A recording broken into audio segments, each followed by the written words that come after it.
हम दुनिया में खूबसूरत शहरों को देखने के आदी हो गए हैं, जिसमें मेलबर्न ऑस्ट्रेलिया का अद्भुत शहर शामिल है और शंघाई चीन का भी बहुत ही शानदार और खूबसूरत शहर किसी से कम नहीं है। लेकिन क्या तुम जानते हो कि इसके अलावा भी जमीन के नीचे कुछ खूबसूरत शहर मौजूद हैं? हाँ, तुमने सही सुना। ये वे शहर हैं जो प्राचीन लोगों ने प्राचीन दुनिया में बनाए।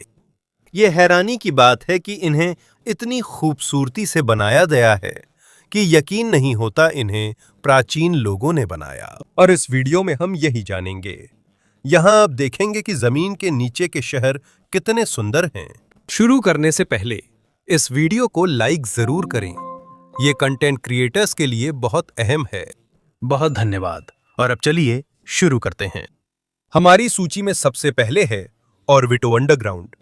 पहली नजर में आपको इटली में सतह पर एक सामान्य सा शहर ही दिखाई देगा। पुराने चर्च, संकरी गलियां और पत्थर से बने घर। वहां के सबसे पुराने शहरों में से एक के नीचे एक छुपी दुनिया है, जिसके बारे में अधिकतर लोग नहीं जानते।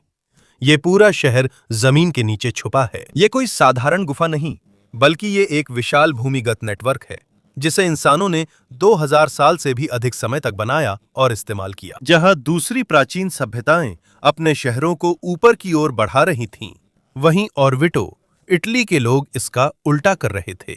उन्होंने पहाड़ की चट्टान को नीचे की ओर खोदकर उसे अपना घर, गोदाम, फैक्ट्री, रास्ता और कभी-कभी युद्ध के समय अपनी जीवन रेखा बना लिया। इटालियन पुरातत्वविदों और ऑर्बिटो अंडरग्राउंड प्रोजेक्ट के अनुसार शहर के नीचे 1200 से भी ज्यादा सुरंगें और भूमिगत कक्ष खोजे गए हैं। आधुनिक लेजर स्कैनिंग और मैपिंग तकनीक से अध्ययन गहराता जा रहा है, जिससे पता चलता है कि यह सिस्टम विशेषज्ञों की सोच से कहीं ज्यादा जटिल है। लेकिन ऐसा क्यों? इसकी वजह यह है कि इस जगह पर मौजूद पत्थर की अनोखी किस्म के कारण ही ये सब मुमकिन हो पाया। ऑर्बिटो ज्वालामुखी टफ पर स्थित है, जो प्राचीन ज्वालामुखी राख और मलबे से बनी पत्थर की किस्म है। मध्य इटली में किए गए भूवैज्ञानिक अध्ययनों के अनुसार जब इसे खोदा जाता है तो यह थोड़ा नरम होता है, लेकिन जब हवा के संपर्क में आता है तो यह सख्त हो जाता है। यह एक प्राकृतिक निर्माण सामग्री की तरह है, जो समय के साथ खुद ब खुद मजबूत होती जाती है। और यहीं प्राचीन लोगों की इंजीनियरिंग अनोखी हो गई। जैसे जैसे शहर की सतह पर जगह कम होती गई, वे तुरंत दूसरी जगह नहीं गए। उन्होंने जमीन के नीचे अपनी समुदाय का विस्तार किया और धीरे धीरे एक छुपा हुआ शहर बना लिया, जिसमें भंडारण, पानी, वेंटिलेशन और बचाव मार्ग थे। लेकिन उन्होंने ये सब सिर्फ जिंदा रहने के लिए नहीं किया, बल्कि भूमिगत शहर ने उनकी अर्थव्यवस्था में भी अहम भूमिका निभाई। उस समय ऑर्बिटो में जैतून तेल उत्पादन प्रमुख उद्योग था। रेफ्रिजरेटर या आधुनिक कूलिंग सिस्टम न होने पर खाना और तेल जल्दी खराब होना बड़ी समस्या थी। जमीन के नीचे तापमान साल भर ठंडा और स्थिर रहता है, इसलिए उन्होंने सुरंगों के कई हिस्से भूमिगत प्रसंस्करण क्षेत्र बना दिए। कुछ बड़े ग्राइंडर और कार्ब सेटलिंग टैंक मिले, जो सीधे पत्थर में तराशे गए थे। इतिहासकारों के अनुसार जानवरों को यहां जैतून पीसने की चक्कियां घुमाने के लिए लाया जाता था, जब नीचे का वातावरण ठंडा रहता था। और इसका नतीजा ये हुआ कि जैतून का तेल ज्यादा समय तक खराब नहीं होता था और उत्पादन भी ज्यादा कुशल हो गया था। सिर्फ इतना ही नहीं, यहाँ कबूतरों की देखभाल के लिए भी खास कमरे बनाए गए थे। यह अजीब लग सकता है, लेकिन तब यह बहुत जरूरी था, क्योंकि पहाड़ की चोटी पर खेती की जमीन सीमित थी। उन्हें ऐसे वैकल्पिक भोजन स्रोत की जरूरत थी जिसे ज्यादा जगह की जरूरत न हो। इसलिए उन्होंने भूमिगत कबूतर कक्ष बनाए, जिनकी दीवारों में सैकड़ों छोटे छोटे छेद थे। यहीं पर पक्षी अंडे देते और रहते थे। चट्टान के किनारे छोटे छोटे खुलाव थे, जिससे कबूतर आसानी से आ जा सकें और शिकारी जानवरों से सुरक्षित रहें। सीधे शब्दों में कहें तो उनके पास खुद का भूमिगत खाद्य तंत्र था।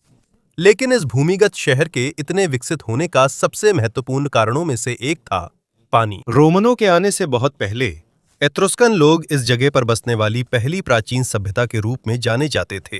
जल इंजीनियरिंग से उन्होंने कोनिकुली नामक संकरे ड्रेनेज टनल बनाए, जिससे भूजल और बारिश के पानी को नियंत्रित किया जा सके। इतिहासकारों के अनुसार यह बहुत महत्वपूर्ण था, क्योंकि अधिक पानी शहर के नीचे कटाव का कारण बन सकता था। इसलिए पूरे भूमिगत नेटवर्क में सावधानी पूर्वक ढलान और नालियां बनाई गई थीं, ताकि पानी को सुरक्षित रूप से स्तरों से दूर निकाला जा सके। आज भी आधुनिक ओर्विएतो उन प्राचीन जल निकासी प्रणालियों में से कुछ का उपयोग करता है, लेकिन एक समय ऐसा आया जब शहर के लिए खतरा और भी गंभीर हो गया। 16वीं सदी में जब 1527 में रोम पर हमला हुआ तो पोप क्लेमेंट सप्तम को डर था कि कहीं ओर्विएतो भी घेर ना लिया जाए। इसलिए उन्होंने शहर के नीचे सबसे शानदार इंजीनियरिंग प्रोजेक्ट्स में से एक सेंट पैट्रिक का कुआं बनवाया।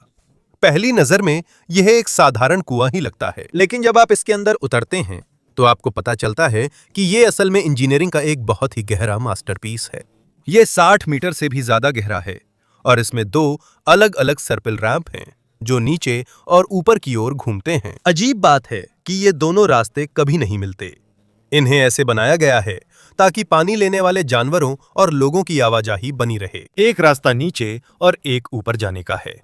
चाहे अंधेरा या तंग जगह हो, टकराव नहीं होता। स्थापत्य इतिहासकारों के अनुसार ये इटली के पुनर्जागरण युग की इंजीनियरिंग का बेहतरीन उदाहरण है। शाफ्ट में दर्जनों खुली खिड़कियों के कारण जमीन के काफी नीचे होने पर भी प्राकृतिक रोशनी अंदर आ जाती है। जैसे जैसे भूमिगत नेटवर्क फैला, ये शहर की रक्षा में और भी अहम हो गया। कुछ गुप्त रास्ते सीधे ऊपर के घरों और बेसमेंट से जुड़े हुए हैं, कुछ तो पहाड़ के नीचे घाटी की जमीन तक पहुंचते हैं। आक्रमण या घेराबंदी में निवासी बिना दुश्मन की नजर आए गायब हो सकते हैं। कुछ सुरंगें इतनी तंग और घुमावदार हैं कि एक अकेला व्यक्ति भी वहां पर बड़े हमलावर समूह को रोक सकता है। यह आप देख सकते हैं कि पुराने इंजीनियर कितने व्यवहारिक थे। वे सिर्फ आज के बारे में नहीं सोचते थे, वे ये सोचते थे कि पूरा शहर भूख, युद्ध या जमीन के ऊपर पूरी तरह से तबाही के समय भी कैसे जीवित रह सकता है। उनकी कचरा निपटान प्रणाली उस समय के हिसाब से उन्नत थी। मध्यकाल में कचरा भूमिगत गड्ढों में फेंका जाता था, लेकिन चूंकि ये कई सदियों तक सील रहे, आज ये पुरातत्वविदों के लिए खजाने का भंडार बन गए हैं। पुराने गड्ढों के अंदर शोधकर्ताओं को संरक्षित सिरेमिक, औजार, खाना और उस समय के लोगों के अलग अलग सामान मिले। इससे विशेषज्ञों को यह बेहतर समझ में आया कि ओर्विएतो के निवासी मध्ययुगीन काल से लेकर पुनर्जागरण युग तक कैसे रहते थे। अध्ययनों के अनुसार यह सामने आया है कि भले ही भूमिगत शहर अलग थलग दिखता था, वे उस समय के बड़े भूमध्य सागरीय व्यापार नेटवर्क से जुड़े हुए थे। और पिछले कुछ वर्षों में जब आधुनिक लिडार और लेजर स्कैनिंग तकनीक का उपयोग किया गया, तो पूरा भूमिगत परिसर और भी रहस्यमय हो गया। शोधकर्ताओं ने पाया कि शहर के कुछ हिस्सों में सुरंगों के बीच की दूरी बेहद कम थी। कभी कभी पत्थर की मोटाई कुछ सेंटीमीटर ही रह गई थी। इसका मतलब है उस समय के निर्माणकर्ताओं को पता था कि वे कहां हैं और दूसरी टीम कहां खुदाई कर रही है, भले ही उनके पास कोई आधुनिक रडार या कंप्यूटर नहीं था। हैरानी की बात है कि कुछ हिस्से जानबूझकर पतले बनाए गए थे ताकि आपातकाल में आसानी से तोड़े जा सकें, मानो ये मॉड्यूलर सिटी प्लानिंग का प्राचीन रूप हो। यहीं ओर्विएटो की असली कहानी स्पष्ट होती है। ये केवल गुफाओं का संग्रह नहीं, बल्कि योजनाबद्ध भूमिगत सभ्यता है। जहां दूसरे शहर सुरक्षा के लिए ऊंची दीवारों पर निर्भर थे, वहीं यहां के लोगों ने धरती के नीचे की दुनिया को अपनी रक्षा, भंडारण व्यवस्था, जीवन रेखा और एक वैकल्पिक सभ्यता के रूप में इस्तेमाल किया। ऊपर सतह पर यह चौक, चर्च और आम जीवन था, लेकिन उनके पैरों के नीचे एक और शहर था जो कई सदियों से चुपचाप काम कर रहा था। आज तक इसका अधिकांश हिस्सा आधुनिक दुनिया अब भी इसे पूरी तरह नहीं समझ पाई है। अब चलिए नाओर की भूमिगत सुरंगों की ओर बढ़ते हैं। ओर्विएटो में भूमिगत जगह व्यापार, भोजन और शहरी योजना के लिए थी, जबकि उत्तरी फ्रांस में कहानी अलग है। यहाँ नाओर के शांत गांव में भूमिगत शहर इसलिए नहीं बनाया गया था कि लोग अमीर बने, इसे इसलिए बनाया गया था ताकि वे मरे नहीं। ऊपर से देखने पर आपको बस एक साधारण प्रांत ही दिखाई देगा, घर, खेत, पेड़ और शांत सड़कें। इसके नीचे एक छुपी दुनिया है जो शहर का आपातकालीन संस्करण जैसी है। साइट साउथर्न डे नाओर की आधिकारिक वेबसाइट के अनुसार यह भूमिगत शहर 28 गैलरी और लगभग 300 कमरों तक फैला हुआ है। इस तस्वीर में कहा गया है कि ये हजारों लोगों को आक्रमण करने वाली सेनाओं से छुपा सकता है। सबसे हैरानी की बात यह है कि इसे किसी राजा या सम्राट ने नहीं बनवाया, इसे आम लोगों ने बनाया था। किसान, परिवार, वे लोग जो जमीन पर बार बार होने वाले युद्धों से थक चुके थे। मध्य युग से लेकर 17वीं सदी तक पिकार्डी क्षेत्र अक्सर संघर्षों का रास्ता बन जाता था। गांव से होकर सैनिक, लुटेरे और आक्रमणकारी सेनाएं गुजरती थीं। जब वे आते थे तो घर जल सकते थे, खाना छीन लिया जाता था या पूरी परिवार को खतरा हो सकता था। इसलिए नाउर्स के लोगों ने एक जबरदस्त योजना बनाई। खतरे के समय पूरा गांव जमीन के नीचे चला जाता था। परिवारों, जानवरों और खाने के भंडारण के लिए कमरे होते थे।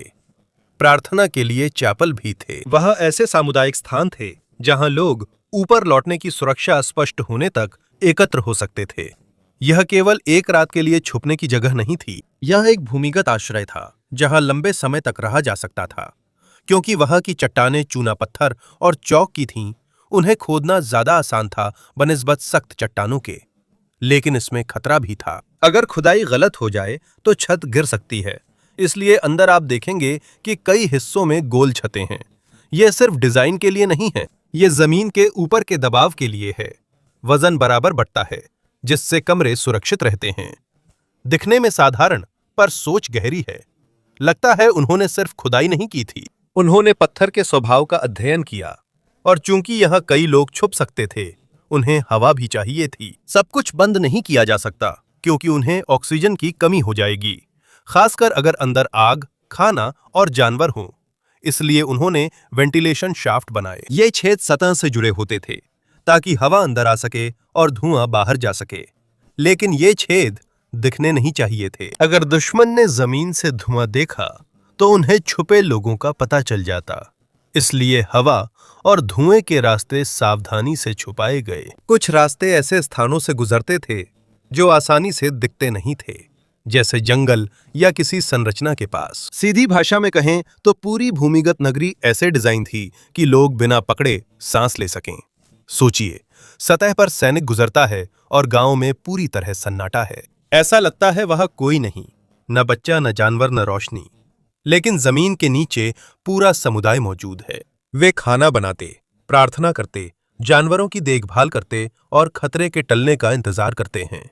जैसे कोई गांव अस्थायी रूप से जमीन में समा गया हो। वहां अनाज और खाद्य सामग्री रखने के लिए भंडारण गड्ढे हैं जो जरूरी हैं, क्योंकि हमले के वक्त दुश्मन सबसे पहले खाने को निशाना बनाते हैं। अगर फसल को छीन लिया जाए या जला दिया जाए तो पूरा गांव भूखा रह जाता है।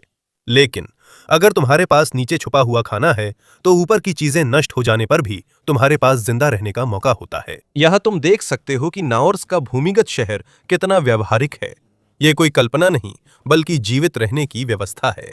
यह सिर्फ शरीर ही नहीं बचाया जाता, बल्कि संस्कृति, परिवार, जानवर, खाना और आस्था भी बचाई जाती है। नाउर्स का एक और हालिया भावुक अध्याय है। पहले विश्व युद्ध में पश्चिमी मोर्चे के पास सैनिकों ने भी इन सुरंगों का उपयोग किया। शोधकर्ताओं के अनुसार भूमिगत शहर की दीवारों पर हजारों ग्राफिटी मिले, जिनमें कई ब्रिटिश और ऑस्ट्रेलियाई सैनिकों ने छोड़े थे। कुछ नाम, कुछ गृहनगर, सैन्य इकाई, चित्र और संदेश हैं।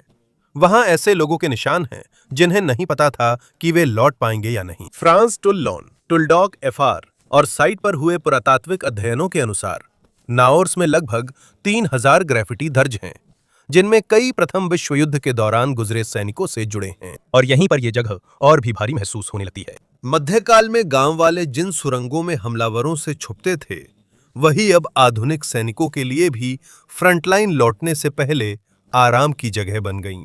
अलग अलग समय, अलग अलग युद्ध, लेकिन डर एक ही है।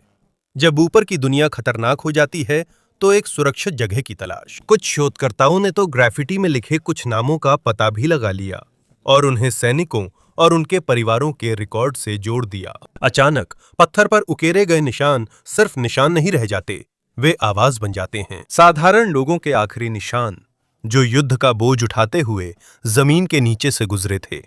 और शायद यही वजह है कि नाउर्स खास हैं। ये महल जैसा भव्य या चमकदार नहीं है। यह स्मारक, सोना, संगमरमर या विशाल मूर्तियां नहीं हैं।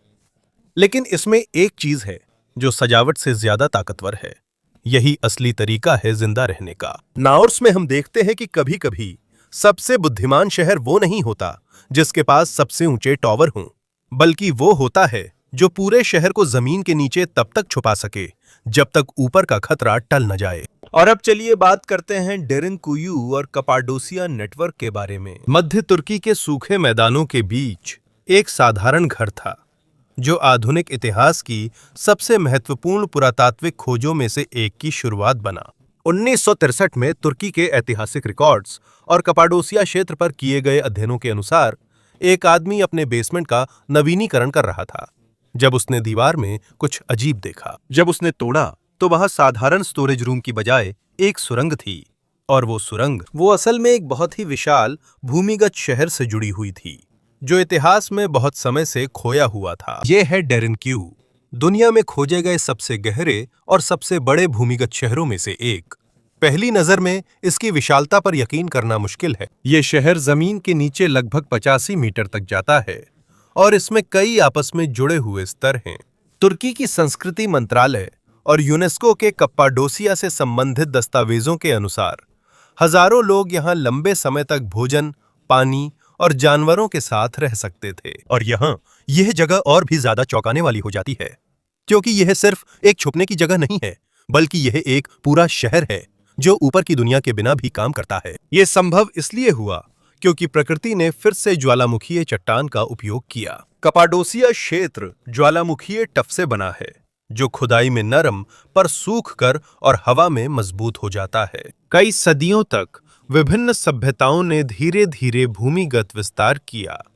कुछ इतिहासकारों का मानना है कि सबसे पहली खुदाई फ्रीजियनों के समय में शुरू हुई थी, जबकि अन्य अध्ययनों के अनुसार बाइजेंटाइन युग में खासकर अरब बाइजेंटाइन संघर्षों के दौरान बड़ा विस्तार हुआ। इसका मतलब ये नहीं कि इसे केवल एक सभ्यता ने बनाया। लगता है ये परियोजना कई पीढ़ियों ने आगे बढ़ाई। हर दौर में कुछ नया जुड़ा, नई सुरंगें, कमरे, सुरक्षा व्यवस्था। जैसे जैसे आप शहर में गहराई में जाते हैं और बहुत कुछ मिलता है। आप समझ सकते हैं कि इसे कम समय के छुपने के लिए नहीं बनाया गया था। ऊपर आप पशुओं की जगह देख सकते हैं। वहां तराशे हुए बाड़े, चारे की नांदें और जानवरों के लिए स्थान था।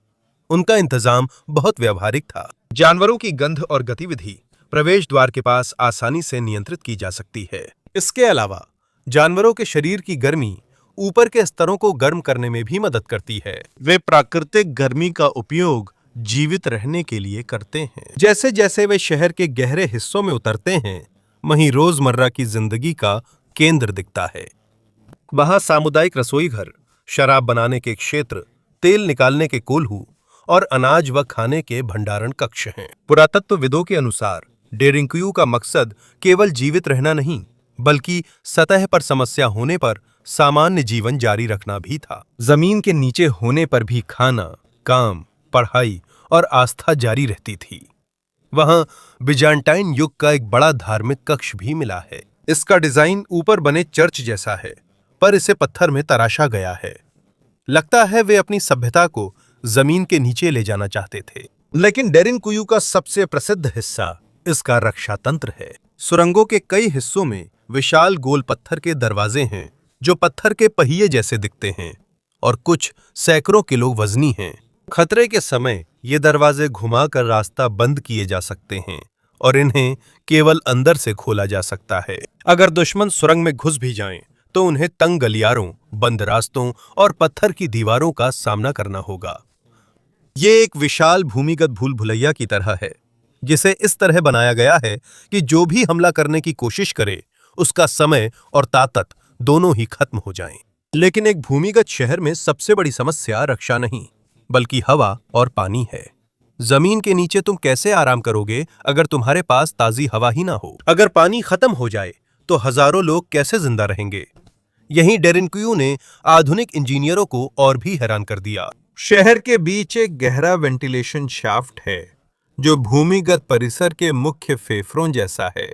यहीं से हवा छोटे चैनलों के जरिए शहर के हिस्सों में फैल जाती है।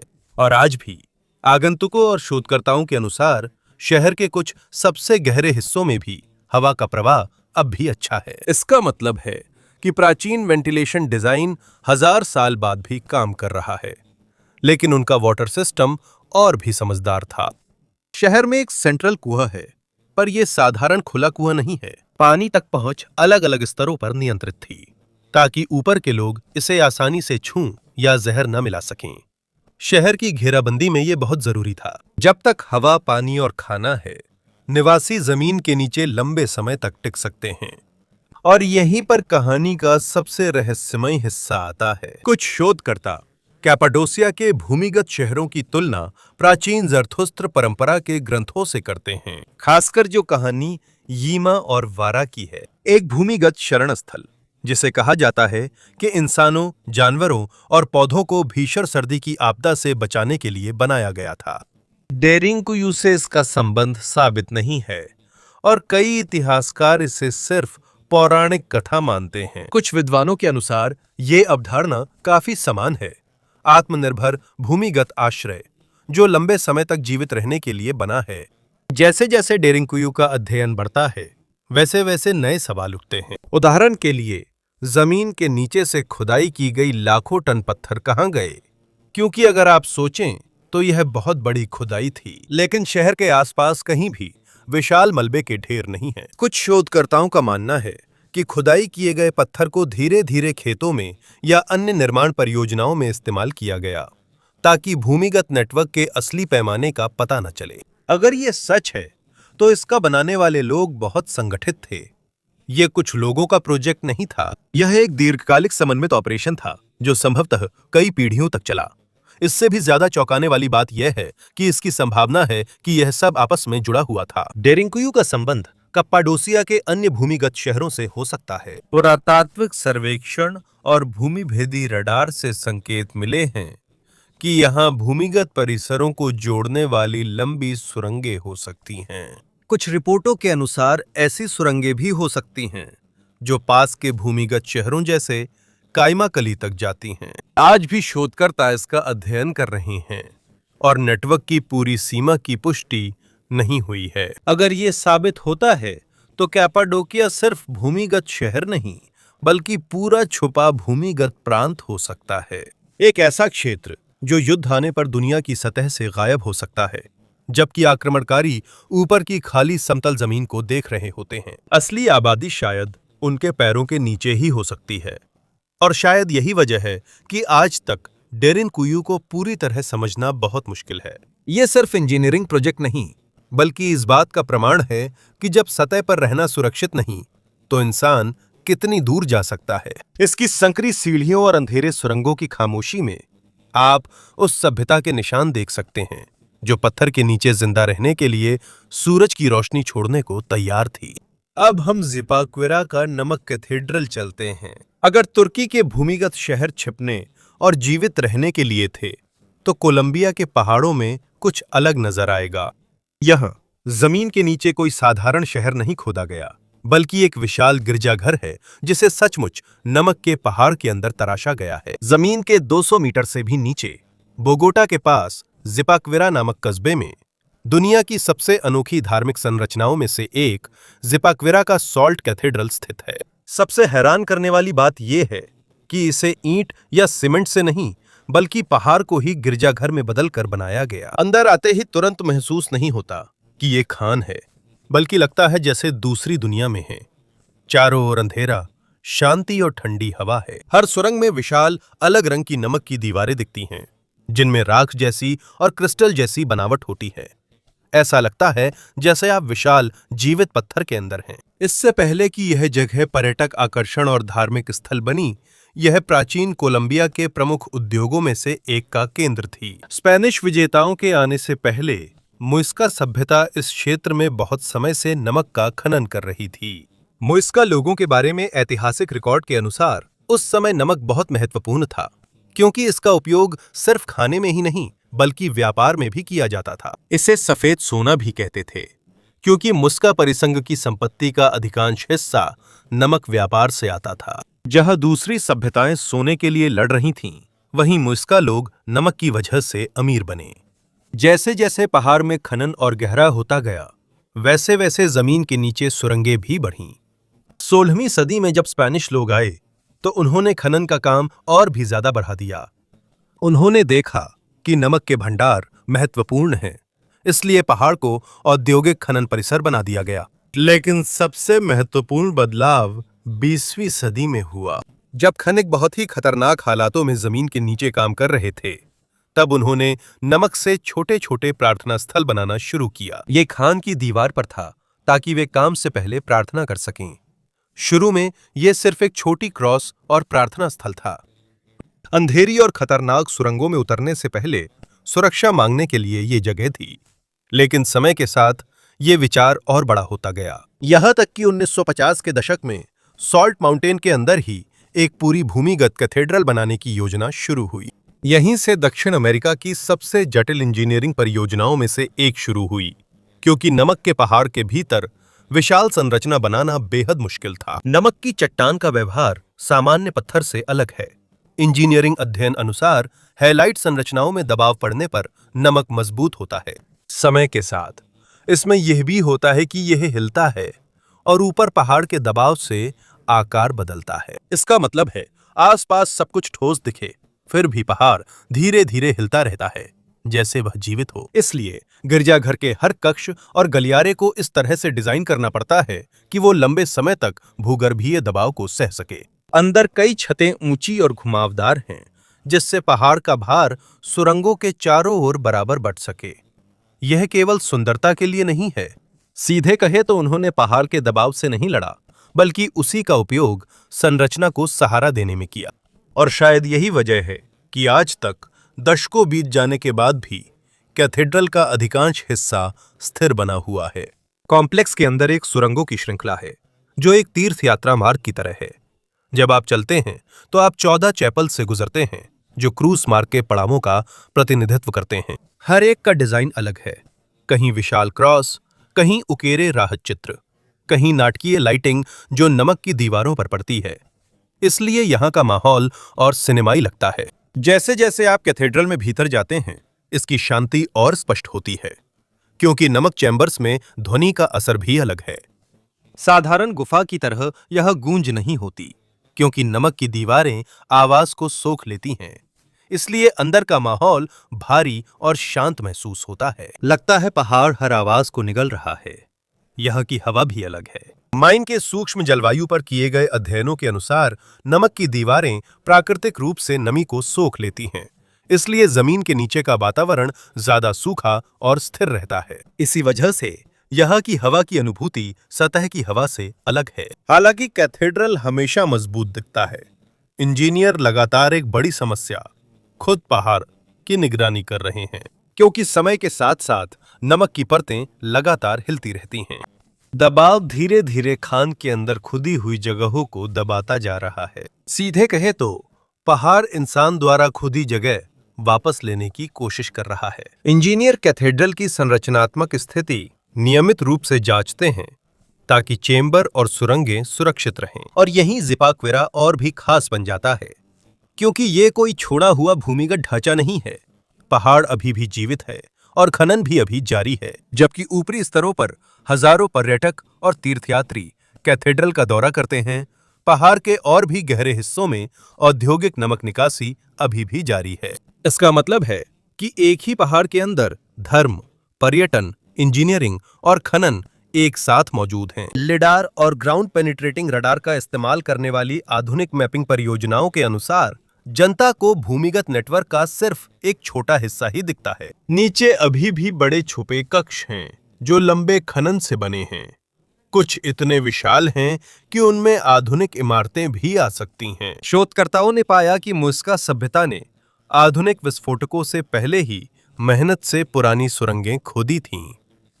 ये सुरंगें संकरी, अनियमित है और पहाड़ के भीतर खारे पानी की धाराओं के साथ जाती हैं। ऐसा लगता है जैसे आप खुद खनन के विकास को प्राचीन काल से लेकर आधुनिक औद्योगिक युग तक देख सकते हैं। पहाड़ के हर स्तर पर अलग अलग पीढ़ियों के निशान हैं। स्वदेशी खनिक, स्पेनिश संचालक, आधुनिक इंजीनियर, वे मजदूर जिन्होंने एक साधारण खदान को एक चर्च में बदल दिया। और शायद यही ज़िपाक्विरा का सबसे महत्वपूर्ण सबक है कि कभी कभी इंसान पहाड़ को सिर्फ धन पाने के लिए नहीं खोदता। कभी कभी हम इसे इसलिए खोदते हैं ताकि एक ऐसी जगह बना सकें जो उम्मीद, शांति और आस्था दे सके, चाहे ऊपर की दुनिया कितनी भी भारी क्यों ना हो। अब चलिए हम मंगिस्ताओ की मस्जिदों की ओर चलते हैं। कजाकिस्तान के पश्चिमी हिस्से में एक इलाका है जो किसी दूसरे ग्रह जैसा दिखता है। यहाँ न ऊंचे पेड़ हैं, न रंग बिरंगे शहर, सिर्फ सफेद चट्टानें, सूखी जमीन और दूर तक फैला अनंत रेगिस्तान है। यही है मंगिस्ताऊ। और इस शांत जमीन के नीचे एक छुपी हुई दुनिया है, जिसे ना तो युद्ध के लिए, ना खनन के लिए और ना ही खाने को छुपाने के लिए बनाया गया था। इसे आस्था के लिए बनाया गया था। जबकि दुनिया में दूसरी भूमिगत संरचनाएं इंसान को दुश्मनों से बचाने के लिए बनाई गई थीं। मंगिस्ताऊ की भूमिगत मस्जिदें शांति, ध्यान और आध्यात्मिक यात्रा के लिए बनाई गई थीं। रेशम मार्ग के समय में यह क्षेत्र व्यापारियों, यात्रियों और कारवां के लिए एक महत्वपूर्ण मार्ग था, जो एशिया और मिडिल ईस्ट के बीच यात्रा करते थे। लेकिन यहां यात्रा करना आसान नहीं था।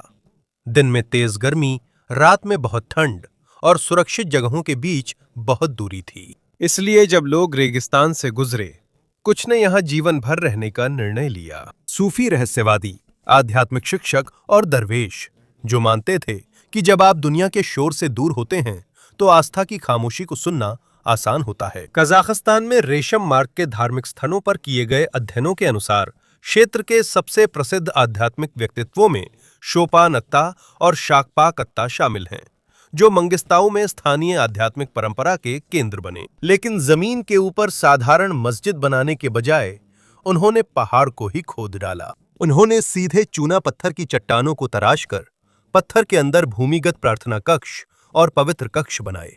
और यहीं से मंगिस्ताऊ की वास्तुकला अनोखी बनने लगती है। ये गुफा मस्जिद साधारण नहीं है। इसके कुछ हिस्से प्राकृतिक गुफा और मानव निर्मित संरचना के मिश्रण जैसे लगते हैं। यहाँ स्तंभ, मेहराबदार छतें, नक्काशीदार प्रार्थनालय और जुड़े हुए कमरे हैं, जिन्हें कई सदियों में धीरे धीरे बड़ा किया गया है। यहाँ की सबसे महत्वपूर्ण जगहों में से एक है शकपाक अत्ता मस्जिद। कजाकिस्तान के इतिहासकारों और पुरातत्वविदों के अनुसार इसका डिजाइन अधिकांश इस्लामी भूमिगत संरचनाओं से अलग है। इसका फ्लोर प्लान क्रॉस के आकार का है, जिसने शोधकर्ताओं को कई तरह के सिद्धांत दिए हैं।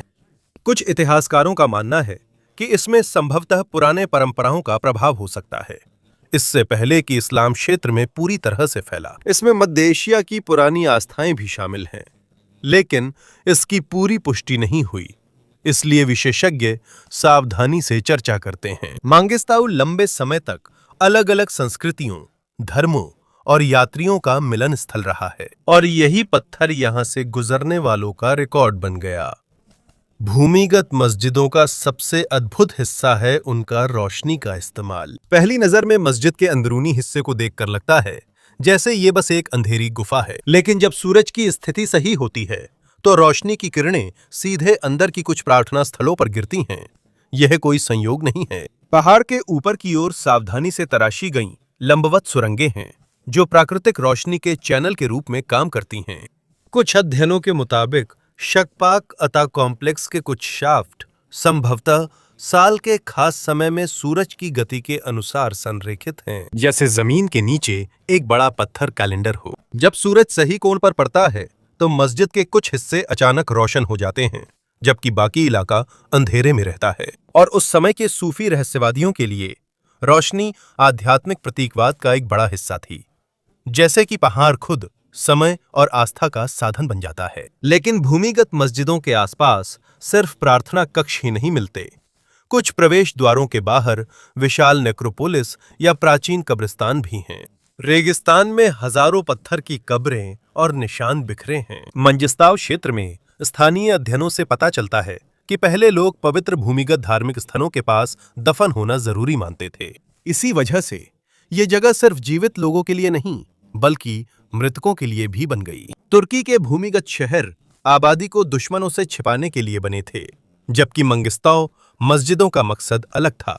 यह जमीन के नीचे की जगह को ध्यान, प्रार्थना और परलोक से जुड़ने का स्थान बना दिया गया था। और भले ही ये जगहें बहुत खूबसूरत हैं, इन्हें बनाए रखना आसान नहीं था। यह की मुख्य चट्टान चूना पत्थर है, जो आसानी से कटाव, बारिश और तेज हवाओं से प्रभावित होती है। इसलिए तब निर्माताओं ने अंदर की नक्काशी को पानी से बचाने के लिए जल निकासी की नालियां और प्रवेश द्वारों के ऊपर सुरक्षात्मक छज्जे बनाए। अंदर की तरफ उन्होंने कुछ दीवारों को चिकना किया ताकि प्राकृतिक रोशनी बेहतर तरीके से परावर्तित हो सके और पत्थर के जल्दी खराब होने से बचा जा सके।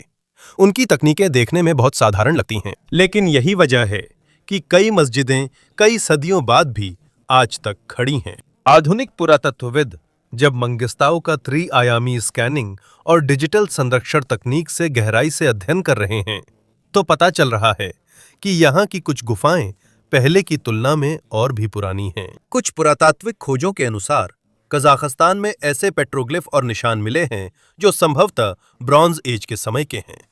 इसका मतलब है इन जगहों के इस्लामी पवित्र स्थल बनने से बहुत पहले मंगिस्ताओ के पहाड़ों और गुफाओं का प्राचीन लोगों के लिए खास महत्व था। लगता है हर सभ्यता ने यह पत्थर पर निशान छोड़ा और समय के साथ पूरा रेगिस्तान एक विशाल आध्यात्मिक अभिलेखागार बन गया। दिन में मंगिस्ताओ शांत और जैसे निर्जीव लगता है, लेकिन इसकी सफेद चट्टानों के नीचे वे मस्जिदें छुपी हुई हैं, जो कभी स्थानीय लोगों और यात्रियों दोनों के लिए मार्गदर्शक थीं। ये रहस्यवादियों का विश्राम स्थल है और विशाल रेगिस्तान के बीच शांति का घर है। और शायद यही सबसे अलग बात है, क्योंकि जहां दूसरी सभ्यताएं पूरी दुनिया को दिखाने के लिए बड़े-बड़े स्मारक बनाती थीं, यहाँ के लोगों ने अपने विश्वास को पहाड़ के भीतर ही छुपा कर रखने का चुनाव किया।